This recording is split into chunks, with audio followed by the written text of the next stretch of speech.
Sadhguru is a realized master, yogi, and a profound mystic of our times. His work is an outpouring of his blissfulness that finds expression in the form of uninhibited compassion, love, and a ceaseless offering to help all beings. Belonging to no particular tradition, Sadhguru incorporates what is most valid for the modern seeker from the spiritual sciences. From his powerful yoga programs for inner transformation to his inspiring projects for society and the environment, Sadhguru's work is an endeavor to create an inclusive culture that is the basis for global harmony and progress. His public satsangs and programs draw hundreds of thousands of people from all walks of life, creating a huge spiritual wave in each city. These classes provide individuals with the tools to optimize all aspects of health, inner growth, and success. Available to all who are willing, Sadhguru's life is an invitation to the divine through individual transformation. Sadhguru works with the world's preeminent leaders and institutions to foster peace, global understanding, and international cooperation. He has addressed a number of prestigious international forums and has conducted special programs for various groups and corporations to instill an inner balance which empowers one to effectively handle external situations.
Has put India and Asia on the international stage.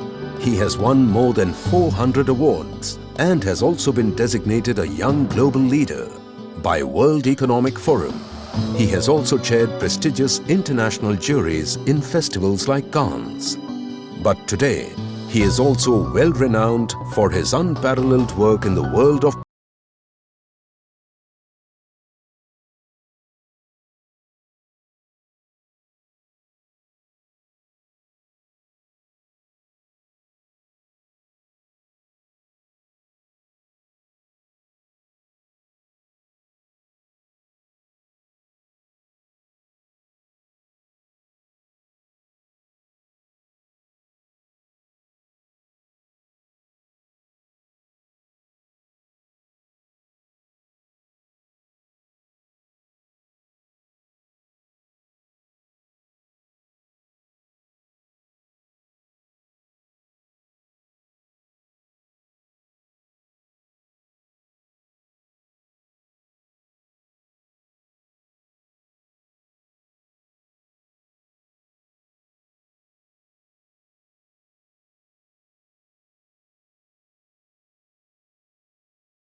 fall in love with his work. But he has also made the connoisseurs stand up and applaud. Prasoon did have a tough task on hand with a rapidly changing taste of young India and its shrinking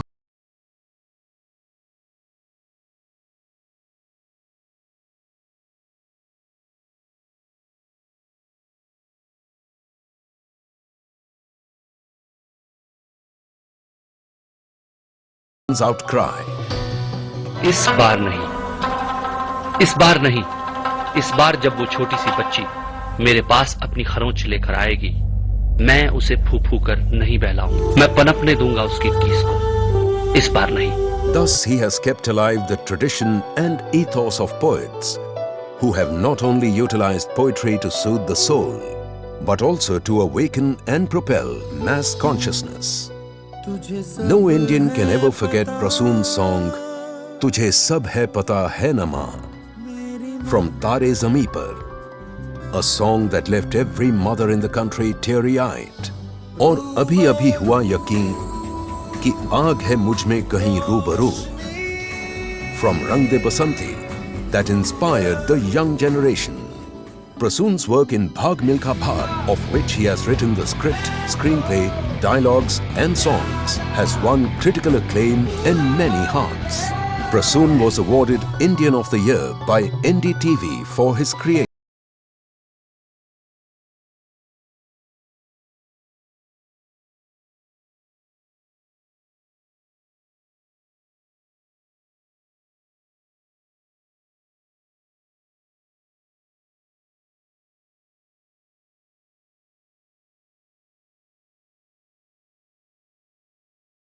दिल गिरा कहीं पे दफ्तन, जिंदा है तो प्याला पूरा भर ले, और his non-film work.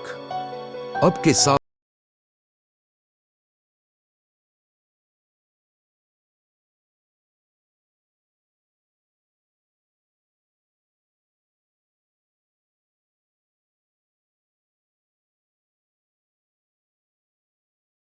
issues. कुछ कर गुजरने को खून चला खो न जाए ये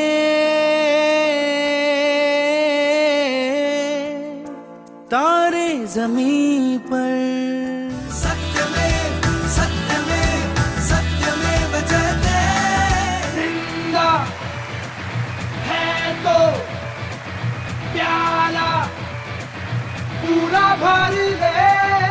देखो जरा ठहर के, मेरा देश रो रहा है। मेरा देश, मेरा देश। कुपोषण बच्चों के शरीर और दिमाग दोनों को ही जिंदगी भर के लिए कमजोर बना देता है, और जब बच्चे ही मजबूत नहीं होंगे तो देश कैसे मजबूत होगा। तो आइए मिलकर इस खतरनाक दुश्मन के खिलाफ एक जंग छेड़ें। उठ कर करने हैं कुछ काम, रघुपति राघव राजा रघुपति राघव राजा राम, उठ कर करने हैं कुछ काम। They can look forward to more path-breaking work from this extremely talented new generation writer-poet.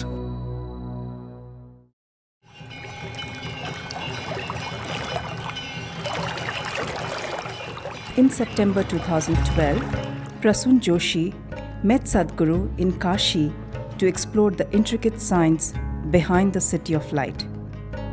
In a walk around the city, Sadhguru reveals the most mystical aspects of Kashi.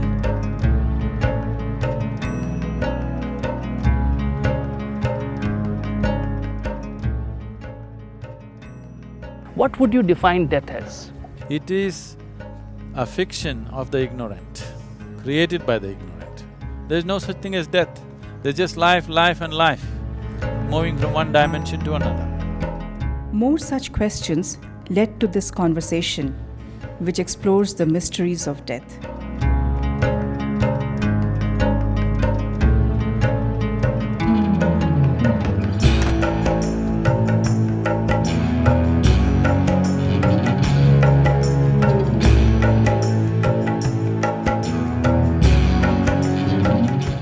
Good evening to everyone. I think it's an honor to be talking with Sadhguru. This subject, which is, it's quite strange that the first poem I ever wrote in my life, when I didn't even understand what I was writing, was about death. And then we explored together in Kashi, and Sadhguru enlightened me with a lot of aspects which I never thought about. And after that, we lost someone in the family, and more questions started coming around it. I will start with that poem. This is the old first one? This is my first poem. That's nice. This is a treat And for it's everybody. quite a coincidence. And the thought is in the kind of Hindi I used to write then. So a lot of things, probably my mother used to call me Kathin Kavya Ka Pret. So those days I used to feel pride in using words which nobody will understand.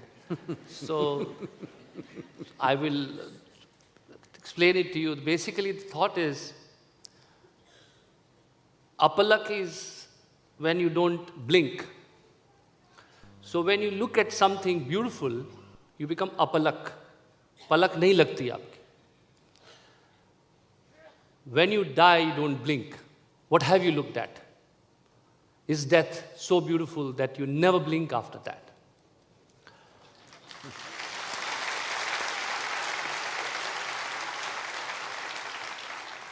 अपलक निहारना सौंदर्य को अनुभूति का द्योतक बन जाता है। अपलक निहारना सौंदर्य को अनुभूति का द्योतक बन जाता है।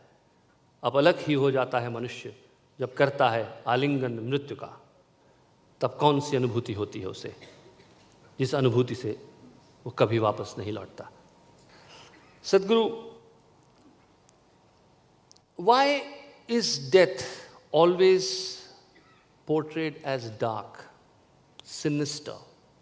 Why is there heaviness? Why is so much fear attached to it? I know you have called it somewhere cosmic joke. But most of the civilizations, whether it's Egyptian, ancient Jew, Indian, barring a few civilizations, I've seen, and I think probably somewhere Osho tried to celebrate death. But if you look at mostly the civilizations, ancient civilizations, all have some sort of heaviness, and even the symbols, if you see, Yamraj as a symbol, if you see, or you see the Grim Reaper, you see there is some heaviness and darkness and certain kind of imagery which comes with death. Why is it so, Sadhguru? If we look at how we have perceived and portrayed death in this part of the world, you will see that death is not seen as sinister. But the dark patch of the death is for the living, that there is a loss. Loss is always a dark thing, whether it's small things or big things. People break down when they lose something that's precious to them. It could be things, it could be people, it could be many things, you know. So, the darkness is only concerned with the living, about the death. But the death itself, in this culture particularly, always been portrayed as a grand event. It's only now that Indians are imitating the West and walking with faces held down. Otherwise, even today it is there. When people die, we wear white clothes, not dark clothes. There is a certain science behind that, I'll look at that later. Above all, there are wonderful stories. The legend goes like this. Shiva is always waiting at the Mahasmashan. He's made that his abode because he's waiting. And every time somebody dies, he dances in celebration. What kind of a pervert can he be? That somebody dear to me is dead and he will dance and celebrate. Let's look at the fundamental aspect of what life is, because they're not two different things. What we call as life right now, in the experience of most human beings, is just the body that they have accumulated and a certain amount of thought and emotion that they have accumulated around themselves. It's very clear to any human being who pays a little attention to the nature of his life, that he can clearly see that body is an accumulation, the psychological structure is also an accumulation. Now, beyond these things, there is life. So what you call as life is, when you were children, I'm sure you definitely did blow some soap bubbles. When you blew a soap bubble, the bubble was real.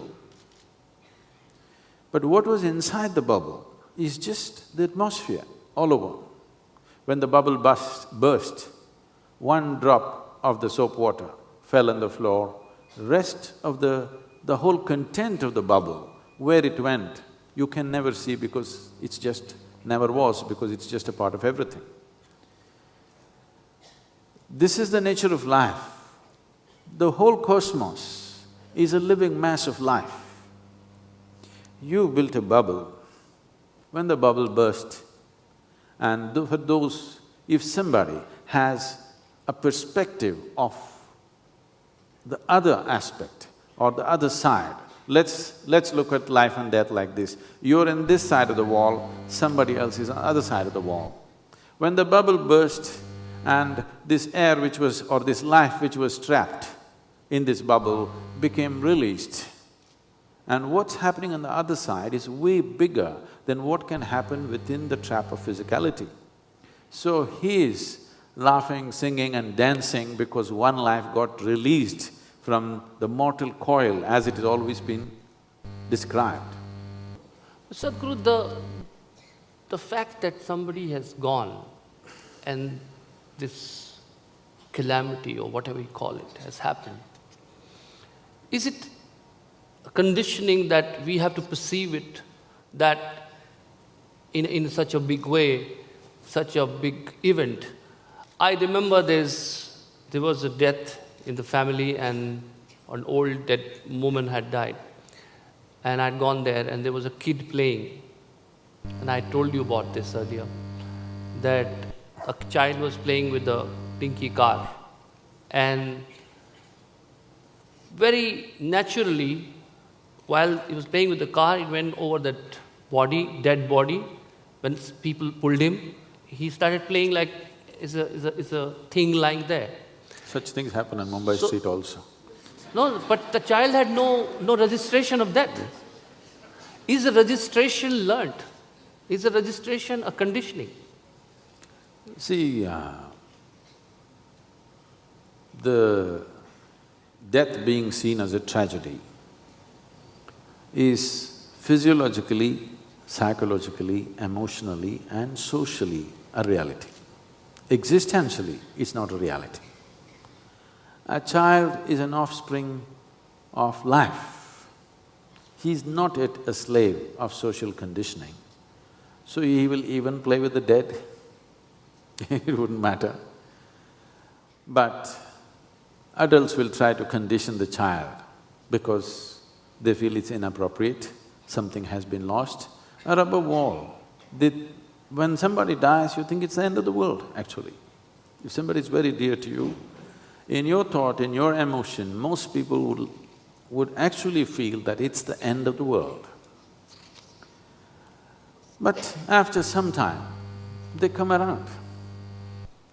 Now the child doesn't take that time lag, he comes around quickly because he's not so influenced by what's happening in the society. This is purely psychological and emotional structure. When I say psychological and emotional structure, it's our making. We could make it whichever way we want. And you will see in this country, when somebody dies, maybe all the so-called educated people have given it up, but if somebody dies in the slum, they'll beat the drum and they're having a party. I'm not trying to belittle the loss that a person goes through, but all psychological factors, your thoughts, your emotions and social opinions and situations are only relevant to a certain point. Beyond that, existentially, what you think, what you feel, what your society thinks are absolutely irrelevant. That is why we always positioned one who we consider as the highest on the edge, he's always on the cremation ground.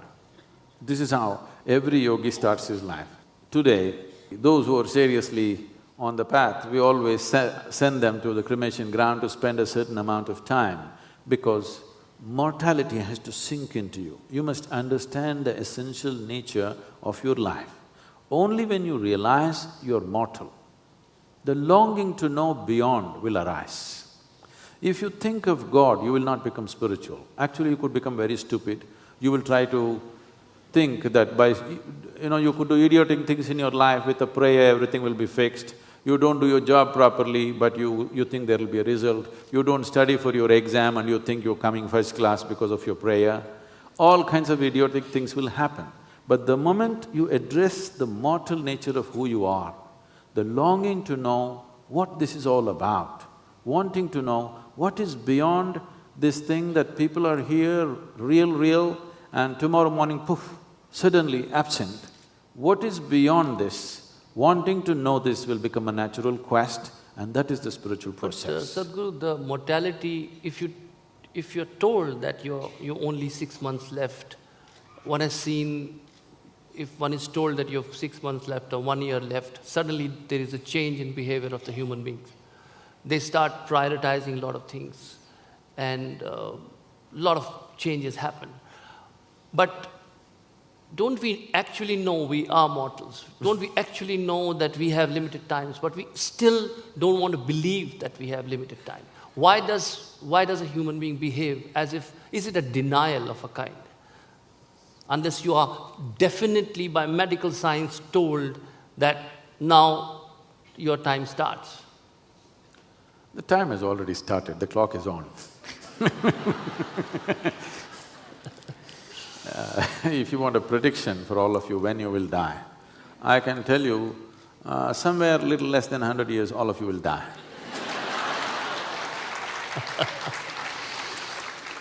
The clock is already on, but it needs a doctor's warrant or a judge, this The nature and the creation and the creator have already told you, but you still don't believe it, or you have not paid enough attention to it. It's like this. One day, a bishop, a Catholic bishop, and a judge met on the golf course. A judge is playing golf, Catholic bishop is sneaking the game, that he is not supposed to do these frivolous things, but he's playing, he likes it. But he was feeling little uncomfortable because the judge hits the ball straight. His ball, with God's grace, goes in every direction. So he said, what is so big about your profession? You're a judge. At the most, what can you say? You can say, may you be hanged. But I can say, may you be damned. So the judge paid attention to the ball, took a good shot, and then he looked at him and said, when I say be hanged, they hang.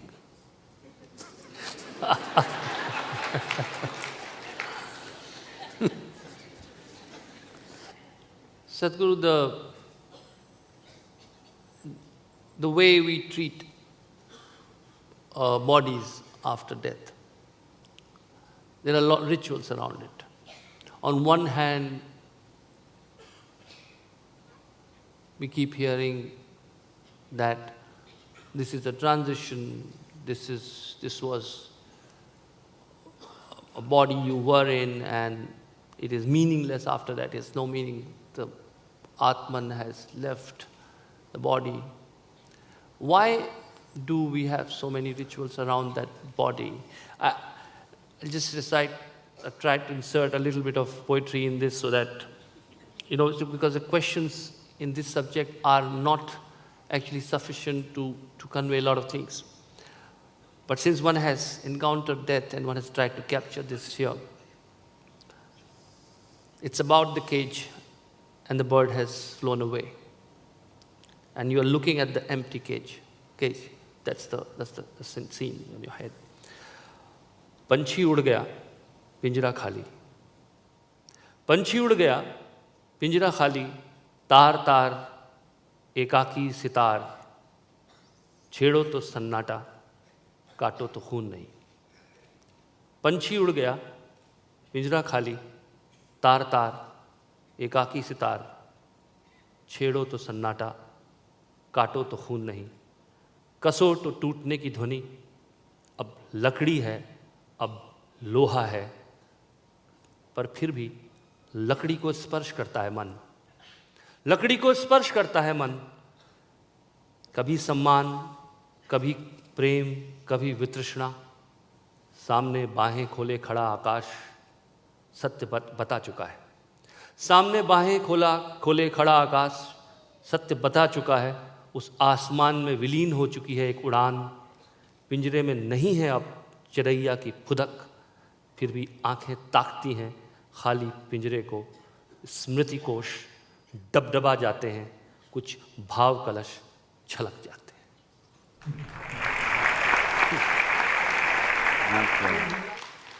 I am not that good with the language, you have to tell So me.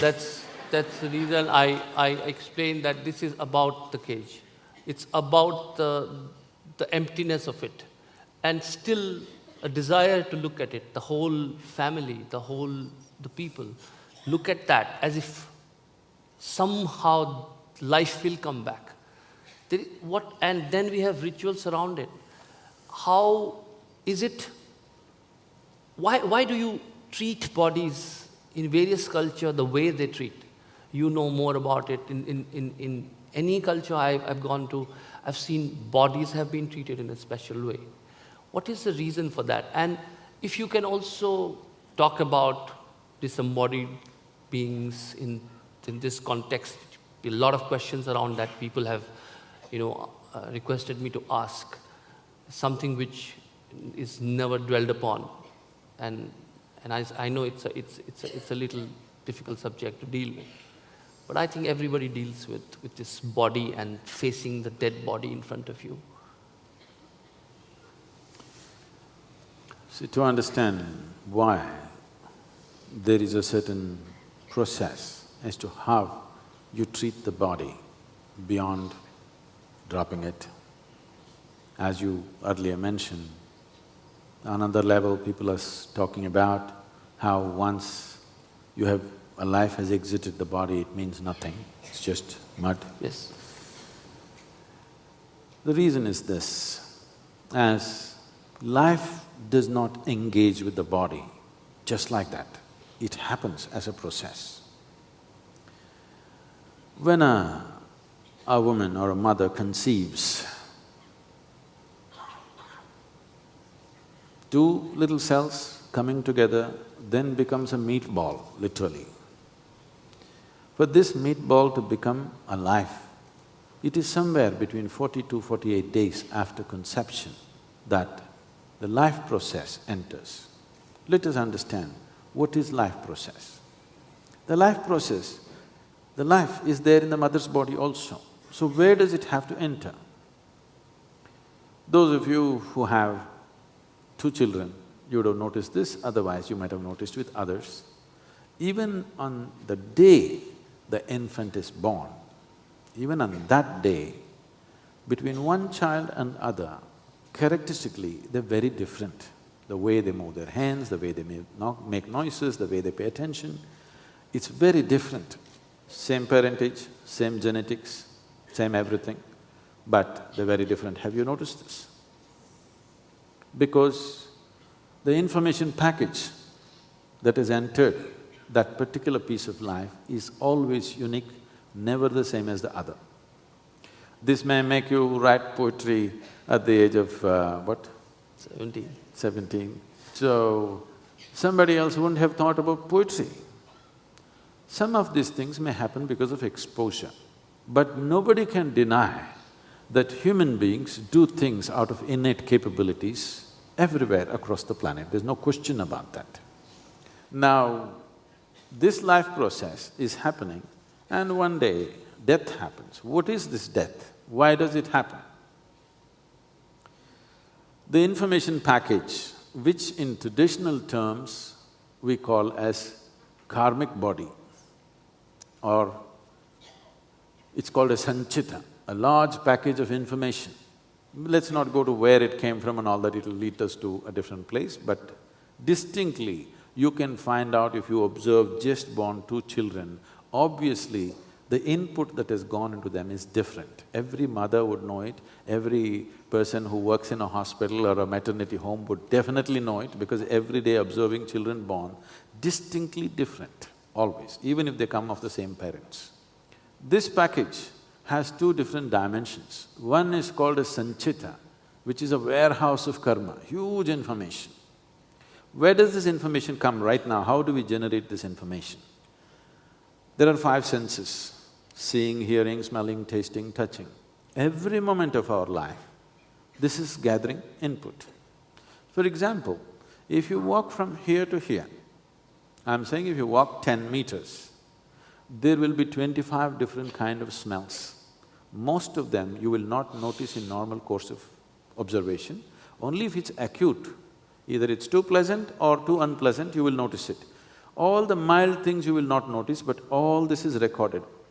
Every sight, every small inflection, every sound, everything is recorded. Suppose you're sleeping, fast asleep, I will come and speak in a language that you will not understand.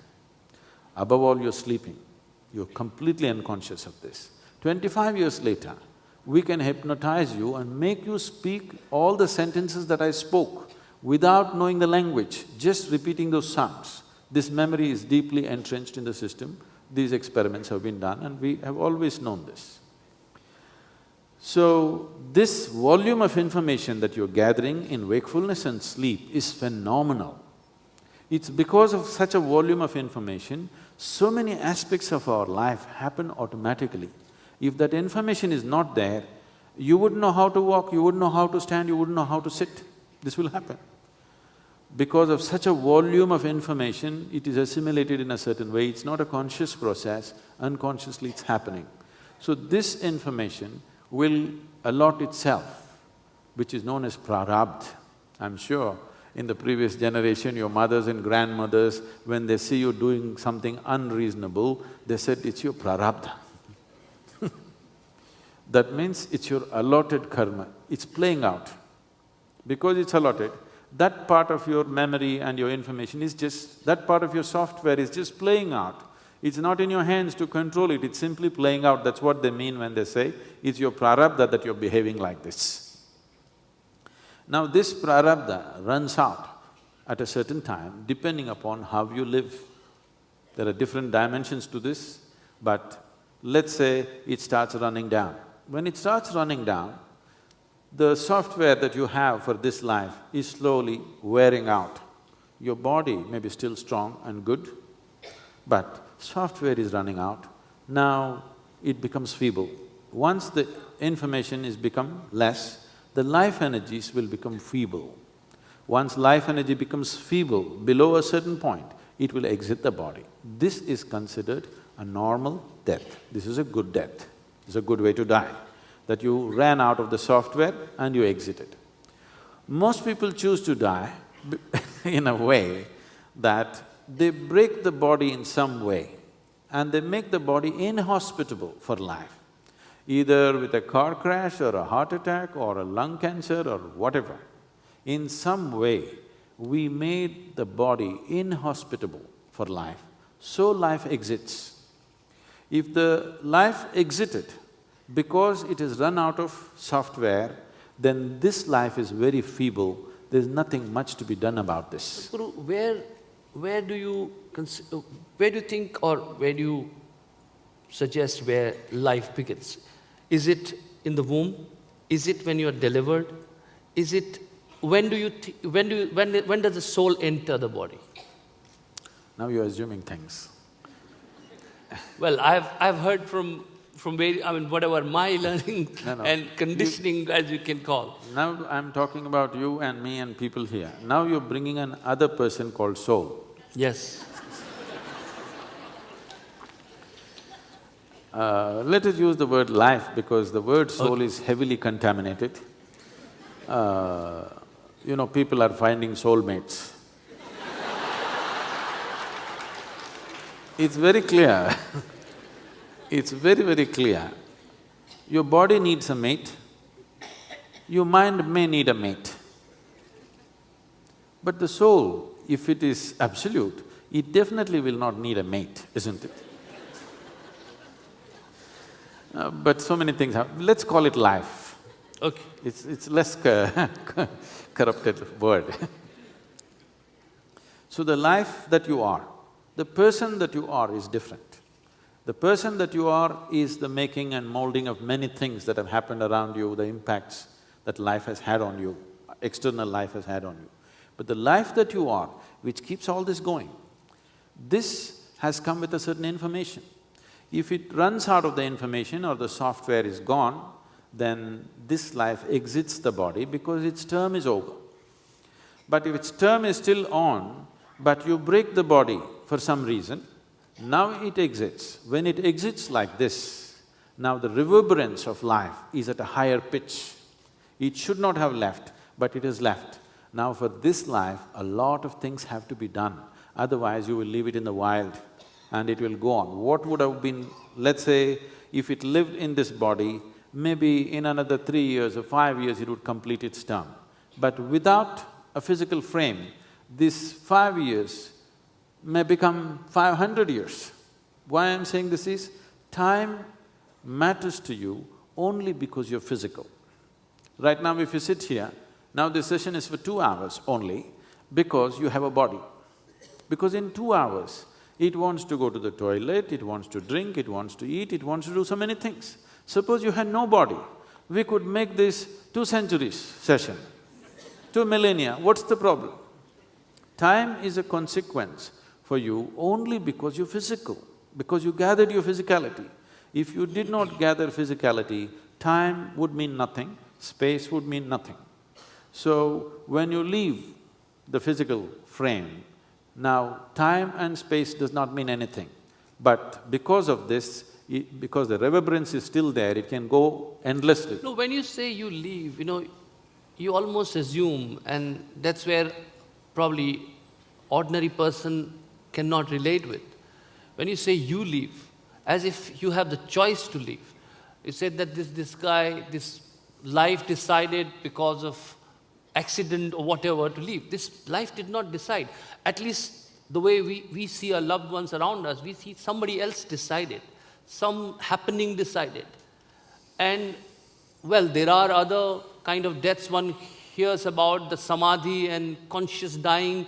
Probably that's not the kind of dying this is. This is an accident. Also, I would like you to explain what is a stillborn baby? What is the lifespan of that which is stillborn? Now, where that manifestation gone? Where is that prarabdha gone? Now, let us look at the varieties of death, the menu, death menu. Because just today morning somebody sent me a mail saying that someone has opened a death cafe in UK. So let me give you the death menu. The different ways a human being can die is, before you're out of your mother's womb, you could be aborted. Abortion is one form of death. The next is, you can call it stillbirth, it could have happened beyond a certain time.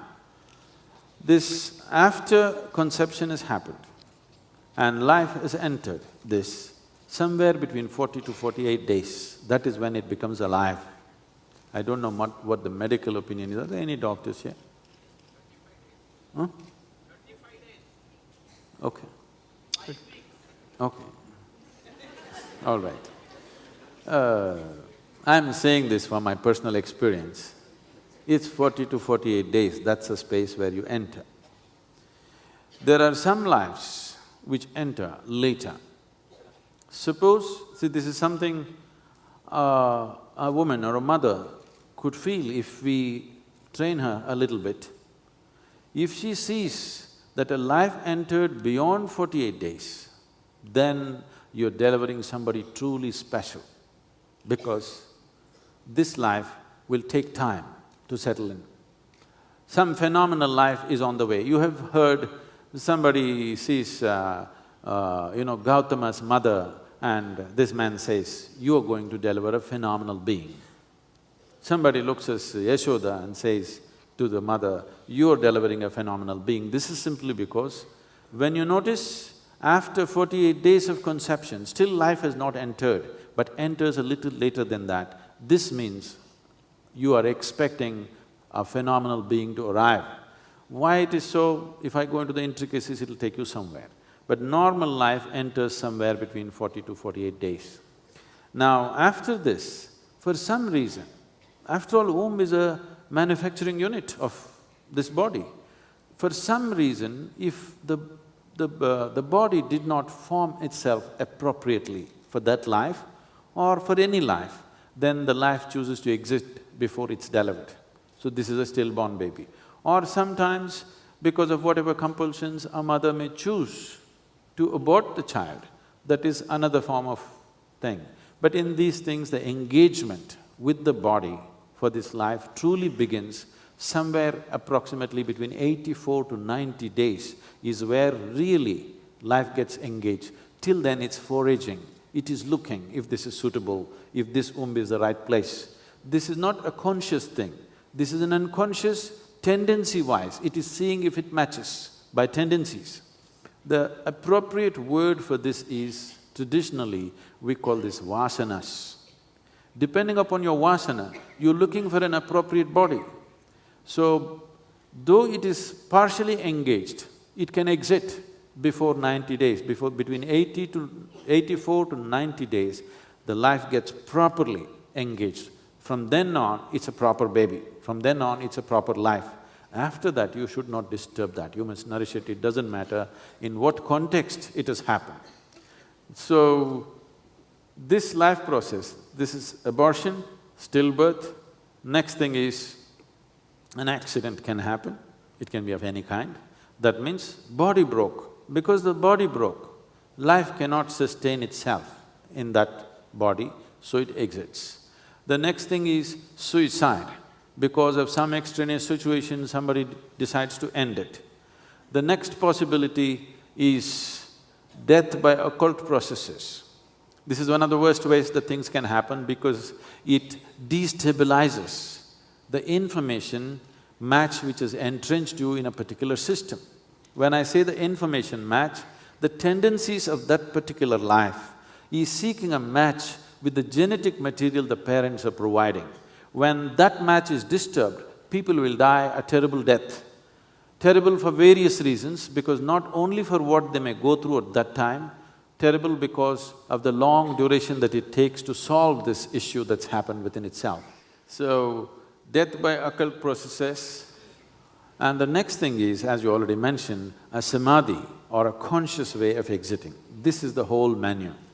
So if you had a choice that you could die the way you want to die, would you like to live in any of these ways or consciously? Because it's the last act that you perform in your life, and you get to do it only once. You may get married 4 times, but you can only die once. So, you must do it in style, it's very important. But Sadhguru, here when you said accident, and find the life as accident, but there are few people who go through this life support. Now, what do you call that? Is that a period the person is there? And also when you're talking about samadhi and conscious dying, one had seen in India there was a way people used to leave the place and go to a place like Kashi and will die, the preparation for death. And in today's context, how do you see that?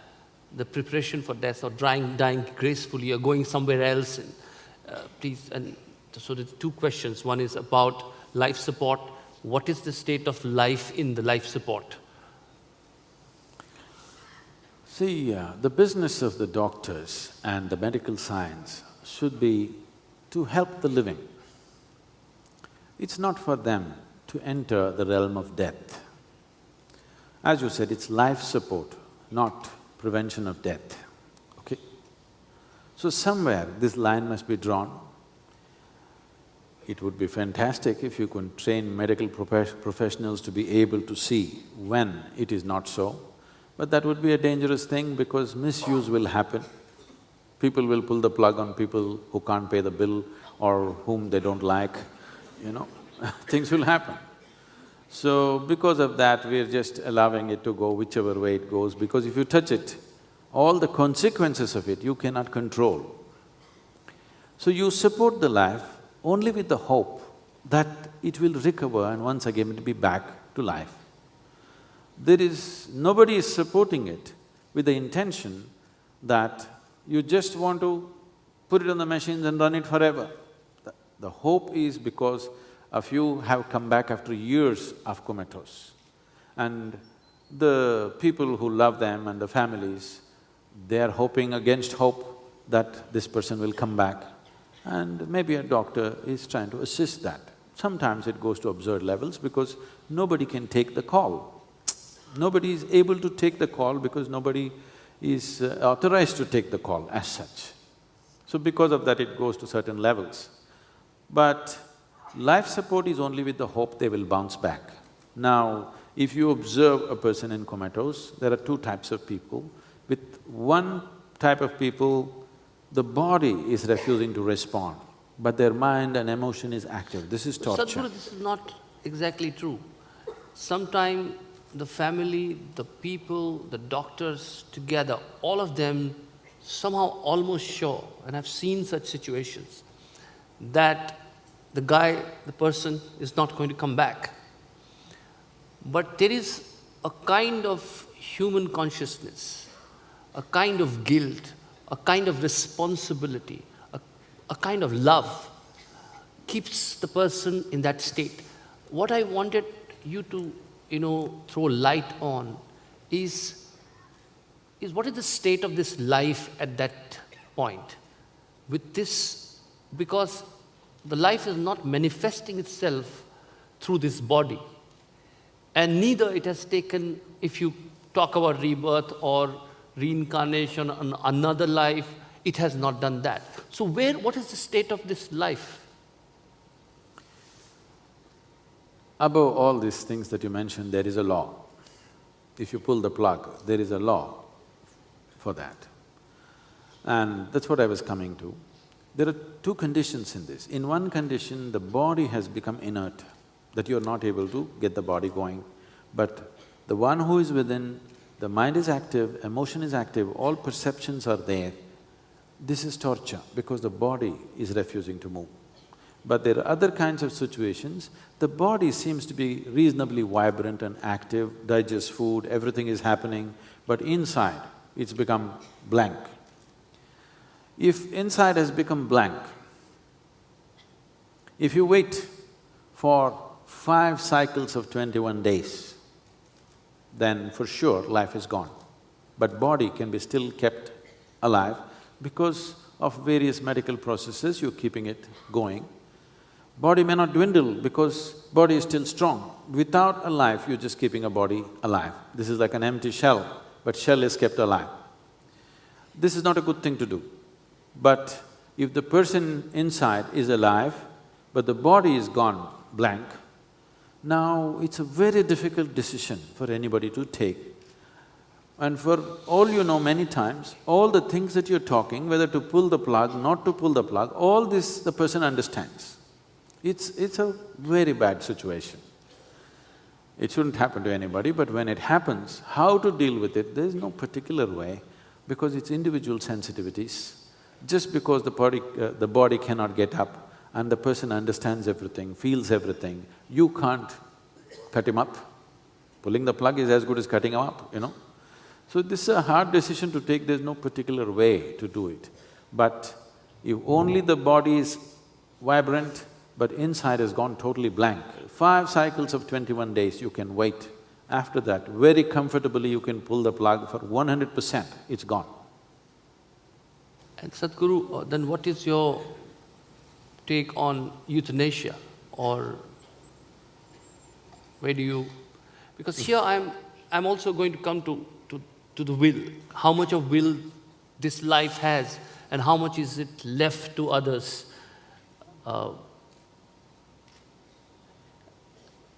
your point about euthanasia.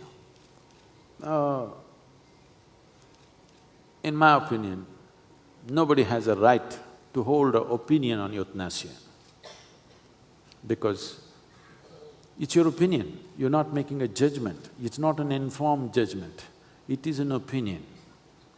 As I said, if life is gone but only body is there, you can pull the plug, but still, for the people around, including the doctor and the relatives and whoever that person means something to them, they see the body is good, the heart is beating good, all the parameters are good. Why would they want to pull the plug? You cannot tell them to pull the plug because they think it's on. So, I don't think… So, if it's left to an individual, then if he wants to willingly give up life… But the problem is not in a state to say that. He might have said it before. Suppose he's in a state to say that, so that brings to suicide. So, do you think he has the will and right to exercise that?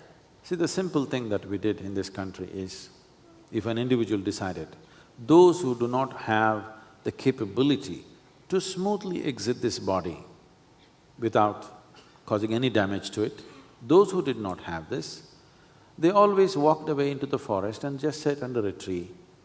After some time, without eating, they would just go. This is a normal vanaprastha. You heard in Mahabharata all this Kunti, all the Dhritarashtra and even the Doordarshan guy, Sanjaya, all these people went into the forest to live on dry leaf and this and that for some time and slowly dwindle the body and exit. The body begins to understand. All the creatures, most creatures do this. You must see how a cobra dies. It's unfortunate that no documentation about these things have been done. If a cobra realizes it's time to die, it will go up to some place where it will not be eaten by predators and things. Usually it'll climb up a tree and sit on one branch, and it just sits on the branch and that's it. In about 20 to 25 days, it will die. Because a cobra can easily exist, its normal meal itself is spaced out somewhere between 11 to 15 days.